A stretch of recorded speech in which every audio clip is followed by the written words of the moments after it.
ये कौन सी एमएसपी की बात कर रहे हैं? ये राकेश टिकैत क्या क्या बातें कर रहे हैं? इस पर राकेश टिकैत उल्टा बोल रहे हैं कि एमएसपी पर कानून लाओ। क्या होता है भाई कानून? कौन सा कानून? क्या कानून लाए? क्या आज के पहले एमएसपी पर कोई कानून था? आप क्या कानून चाहते हो? तो राकेश टिकैत उल्टी सीधी बयानबाजी कर रहे हैं और वो क्या कह रहे हैं? ऐसा कानून लाओ कि प्राइवेट वाला भी उसी रेट में खरीदे। जो गवर्नमेंट का रेट है, मान लीजिए 1,000 रुपए क्विंटल गेहूं खरीदती है सरकार मंडी में, तो राकेश टिकैत फार्मूला बता रहे हैं कि उसी रेट पे दुकानदार भी खरीदे। तो जब ये बातें सामने आ रही हैं कि ये अक्टूबर तक इसलिए चलाना चाहते हैं क्योंकि नवंबर के बाद चुनाव की प्रक्रिया कुछ राज्यों में शुरू हो जाएगी, जिसमें पंजाब और उत्तर प्रदेश भी है।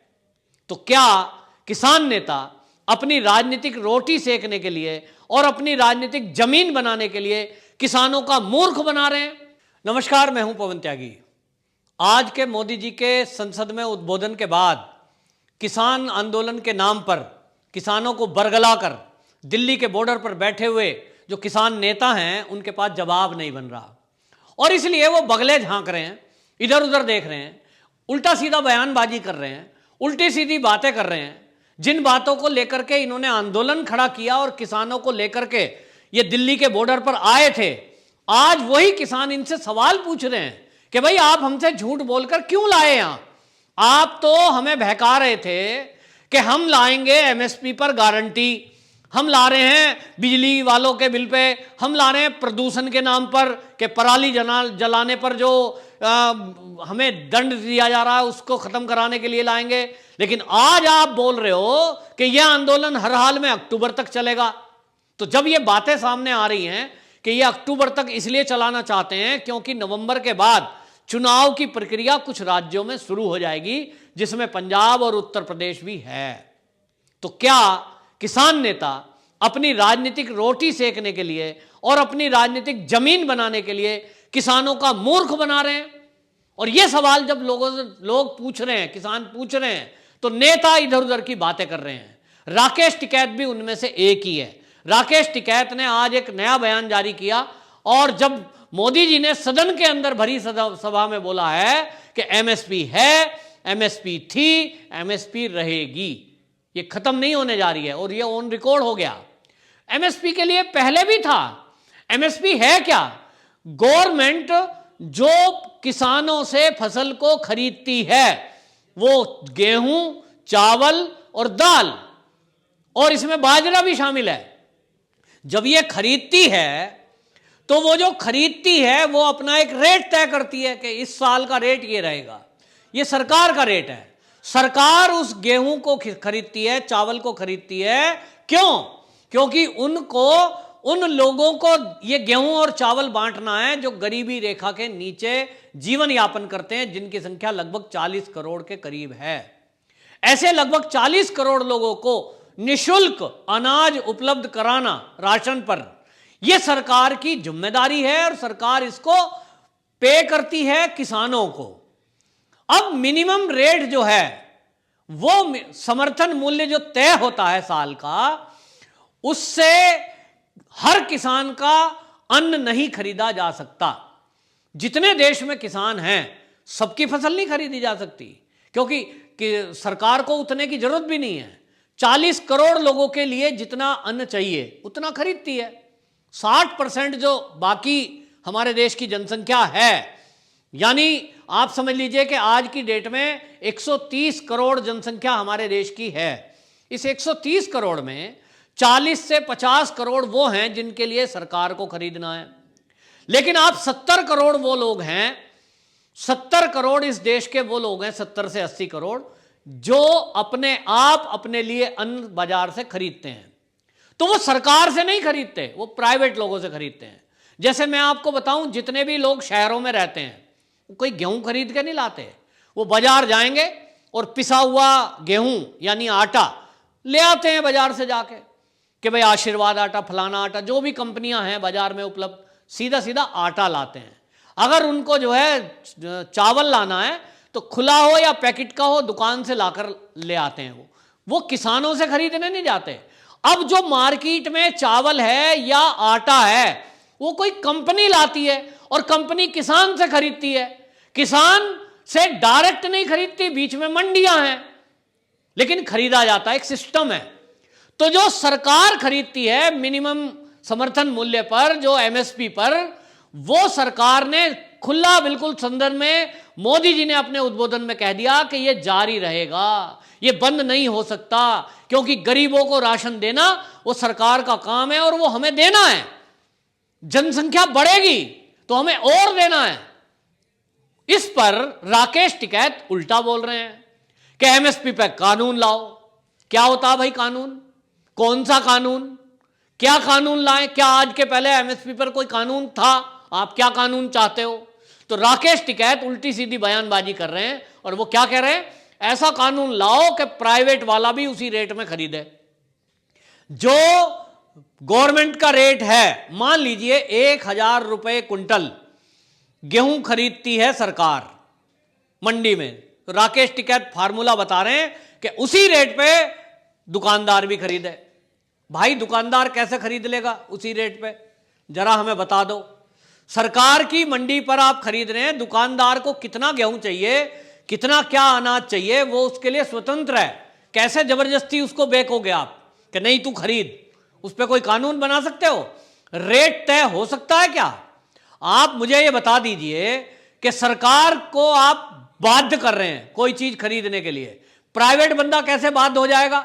मैं हूं, मेरे सामने दो चीजें रखी हैं, एक सरकारी दुकान है, एक प्राइवेट दुकान है। मुझे जहां से अच्छा मिलेगा मैं वहां से खरीदूंगा। मुझे नहीं चाहिए सरकारी चीज। बहुत सारी चीजों में सरकार के प्रोडक्ट हैं, मैं नहीं खरीदता। बहुत सारी चीजों में मैं सरकारी प्रोडक्ट खरीदता हूं। तो मेरी आजादी है, तुम मेरी आम आदमी की आजादी कैसे छीन सकते हो? तो राकेश टिकैत वो बात कर रहे हैं जो पहले से है ही नहीं। पिछले 70 साल में कभी भी एमएसपी पर कोई कानून ना तो बना ना बन सकता। हां, सरकारों ने गारंटी दी है कि यह एमएसपी पर गारंटी दे रहे हैं कि एमएसपी जारी रहेगी, यानी समर्थन मूल्य जो है, मिनिमम समर्थन मूल्य, न्यूनतम समर्थन मूल्य, ये तो जारी रहेगा। सरकार को हर साल फसल खरीदनी है किसानों से। अब वो जो खरीदनी है उसमें भी अब एक बड़ा अभी तक अनबैलेंस रहा है मामला कि सबसे ज्यादा खरीद जो हुई है वो पंजाब से हुई है, जिसके कारण आज आप देखेंगे पंजाब का किसान आपको ज्यादा अमीर दिखेगा। उसका रीजन क्या है कि पूरे भारत में गेहूं सब लोग पैदा करते हैं। और आपको एक ताजा उदाहरण देता हूं, गेहूं जो सबसे अच्छा माना जाता है वो एमपी का माना जाता है, मध्य प्रदेश का।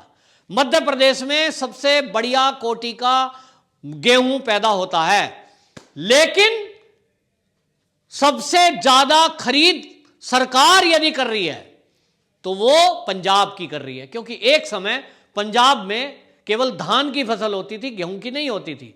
तो गवर्नमेंट ने गेहूं की फसल को बढ़ावा देने के लिए पंजाब का कोटा ज्यादा रख दिया कि भाई हम आपसे ज्यादा खरीदेंगे, ज्यादा किसानों का सामान खरीदा जाएगा। और इसलिए गेहूं बोने शुरू कर दिए उन्होंने। 500-500 बीघे के फार्म हाउस हैं बड़े बड़े, उन्होंने बोना शुरू कर दिया।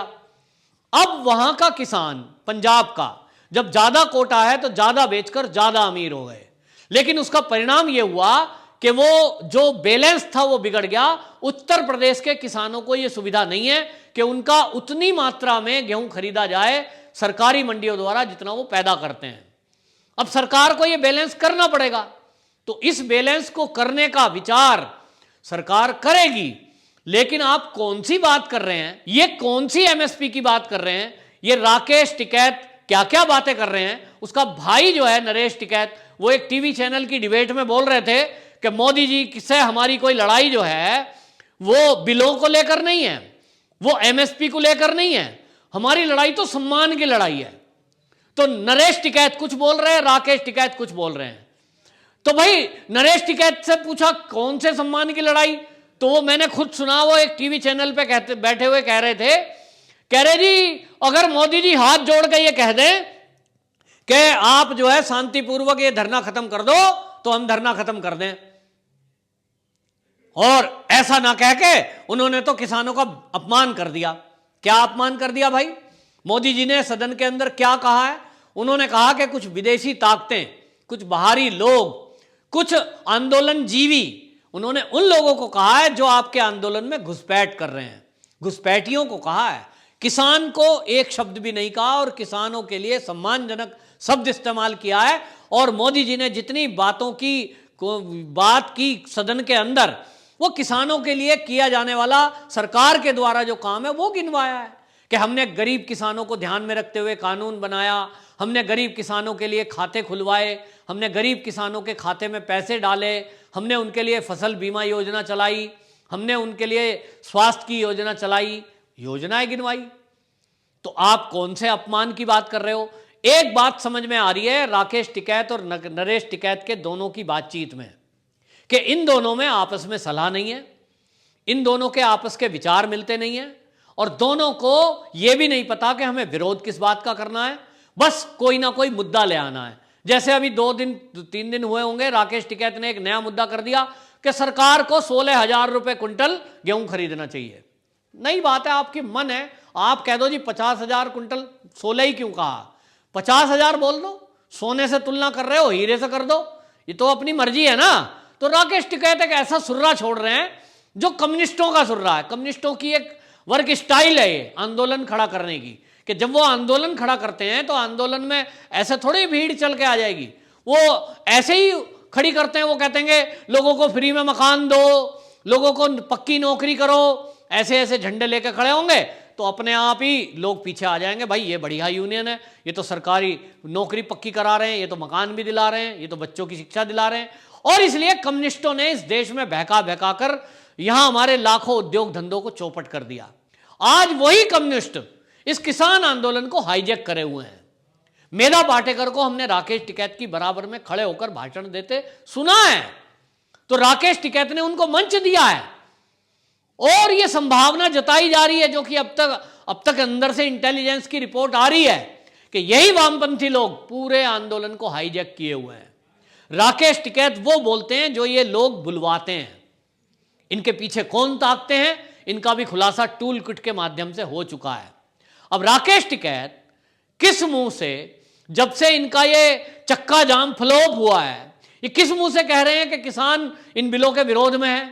अगर किसान बिलों के विरोध में होते और उन्हें सरकार पर भरोसा नहीं होता, जैसा कि आप कह रहे हो एमएसपी पर कानून बनाओ, एमएसपी पर कोई कानून बन ही नहीं सकता, कोई कानून नहीं बन सकता।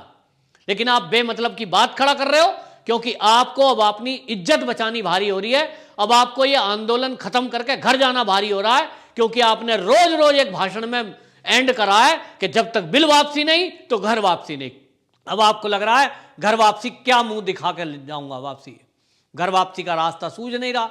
दूसरी तरफ आप ही ने बोल दिया राकेश टिकैत जी कि यह आंदोलन तो अक्टूबर तक चलेगा, कभी आप कह देते हैं 2024 तक चलेगा। इसका मतलब आपका आंदोलन ये किसान आंदोलन नहीं है।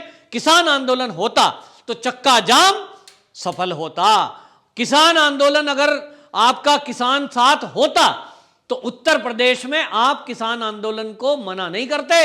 उत्तर प्रदेश के आप रहने वाले हो, उत्तर प्रदेश में चक्का जाम पहले होता, लेकिन आपको पता है कि उत्तर प्रदेश का किसान भी आपके साथ नहीं है, और इसलिए अपनी इज्जत बचानी भारी हो रही है। पूरे देश में 4 जिले भी ऐसे नहीं है जहां चक्का जाम सफल हुआ हो। पंजाब की अगर बात छोड़ दें तो आपका चक्का जाम कहीं नहीं हुआ, और इसलिए अब आपको रास्ता नहीं दिख रहा है, तो आप अब राजनीतिक मुद्दे ले आ रहे हैं, राजनीतिक लोगों को ला रहे हैं, राजनीतिक लोगों का सहारा ले रहे हैं। जैसा कि अब हमें गाजीपुर में दिख भी रहा है कि बहुत सारी राजनीतिक पार्टियों के नेता अब वहां पिकनिक के लिए आ रहे हैं। वो आते हैं, फोटो खिंचवाते हैं, भाषण देते हैं, आपके साथ खड़े होते हैं। आपकी जेब में क्या रखते हैं ये मुझे पता नहीं, लेकिन लोग कहते हैं कि कुछ ना कुछ तो दे के ही जाते होंगे। मैं नहीं इस मामले में पड़ता, लेने देने के मामले को आप जाने, लेकिन पूरा देश इस बात को समझ रहा है कि अब यह आंदोलन, जब मोदी जी ने सदन के अंदर भी बयान दे दिया है और उन्होंने पूरा खुलासा कर दिया है कि किसानों के हित में यह सरकार है, और किसानों के हित में ही ये 3 कृषि बिल लाए गए हैं, और ये जो 3 कृषि बिल लाए गए हैं ये वो हैं जिसके लिए चौधरी चरण सिंह ने बोला, जिनके लिए मनमोहन सिंह ने बोला, जिनके लिए शरद पवार ने बोला। तो अब जो ये लोग फर्जीवाड़ा कर रहे हैं और फर्जी आंसू बहा रहे हैं, अब जो ये विरोध कर रहे हैं और विरोध के नाम पर किसानों को भड़का रहे हैं, ये सिर्फ और सिर्फ अपनी राजनीतिक रोटियां सेक कर इस देश में फिर से आग लगाने की कोशिश कर रहे हैं, जो मंसूबे अब सफल होने वाले नहीं है। तो राकेश टिकैत जी का भी खुलासा हो चुका है। राकेश टिकैत इधर उधर की बातें करते हैं, एमएसपी पर बात कर रहे हैं। पहले दिन जब ये आए थे दिल्ली तो कह रहे थे हमें एमएसपी पे गारंटी चाहिए कि सरकार एमएसपी खत्म नहीं कर रही, मंडी खत्म नहीं कर रही। और जब आज केंद्र सरकार ने बोल दिया कि एमएसपी रहेगी, मंडियां रहेंगी, तो अब राकेश टिकैत नई नई बात ला रहे हैं जो कि देश की जनता जान रही है। वंदे मातरम।